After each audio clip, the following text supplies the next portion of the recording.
I woke up in a coffin, dark, tight, cold air through a breathing tube, my hands zip-tied, my ribs screaming. Above me, muffled laughter. A voice I recognized from 100 briefings. Hector Rivera, cartel boss. "Your family has 48 hours to pay $5 million," he said, "or we leave you here to rot." A phone was lowered down. I could barely hear through the static. "Dad," my daughter's voice cracked, "we don't have it." Her sobs cut through the soil. I closed my eyes, controlled my breathing. They thought I was a banker, a quiet man, no enemies, no past. They didn't know the banker used to train men who made bodies disappear without leaving a cent. I pressed my chest against the coffin wall, hard, again and again. A signal to the subdermal tracker buried under my clavicle. 30 minutes later, the vibration came back, acknowledgement from a satellite that still owed me favors. I smiled into the dirt. The world thought I was dead. Good. Time slowed inside that box. You think about things differently when you might die.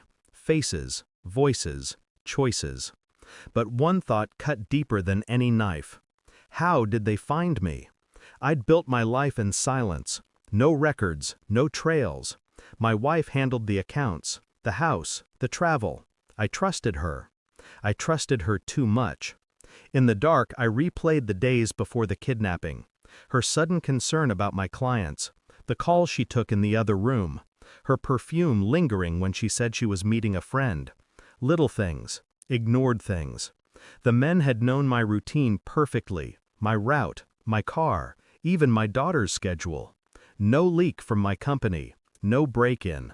Only one person had that kind of access. I tried to deny it at first. My mind told me I was wrong, that fear makes monsters out of loved ones. But fear also tells the truth when reason refuses to. The rescue came at dawn.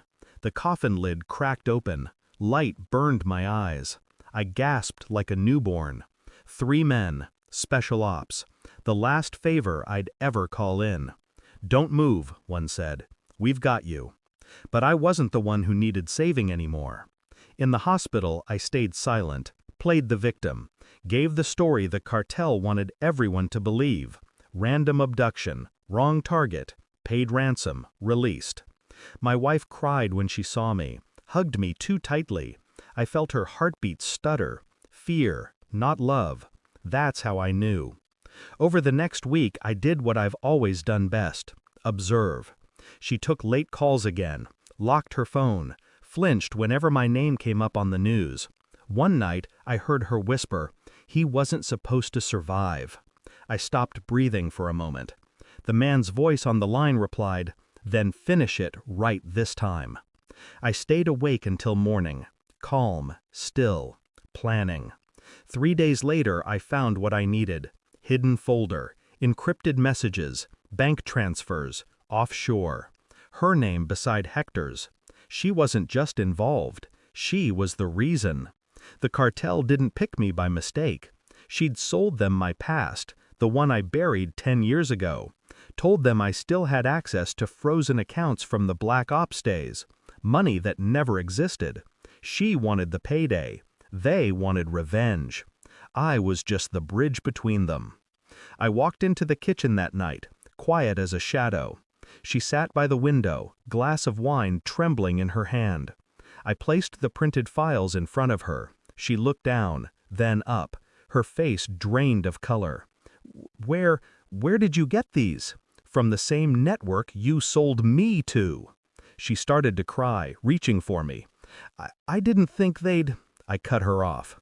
"You thought they'd just scare me, maybe rough me up. Maybe I'd vanish and you'd live rich with my ghost." Silence. The kind that ends marriages. I didn't raise my voice, didn't touch her, didn't have to. "I sent them your name," I said. Her eyes widened. "What? They think you still have the codes." I poured myself a drink, slow. "They're on their way now." She shook her head violently. "You didn't—" "Oh, I did. They want the money that doesn't exist. You'll explain it to them." She stood, panic turning her beautiful face into something raw, animal. "Please, you can't do this." I walked past her, brushing her shoulder gently. "You already did." As I reached the door, she screamed after me, my name, then curses, then sobs. I didn't look back. By morning, the house would be gone. The news would call it a cartel dispute.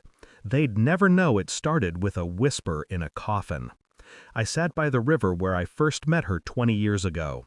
The water moved slow, heavy with memory. I tried to remember the version of her that smiled without deceit. There wasn't one. Maybe there never was. I wasn't angry anymore. Anger burns quick. This was something colder, like clarity. I buried the tracker beside the water. No more signals, no more favors, no more ghosts. As the dirt covered the device, I thought of that coffin again. The air, the silence, the suffocation. Funny thing, I wasn't buried that night. I was reborn, and she was the one who dug my grave. Now she's the one lying in it. Thanks for watching. Don't forget to like, share, and comment. Subscribe now to Cheating Stories Insight World for more amazing stories.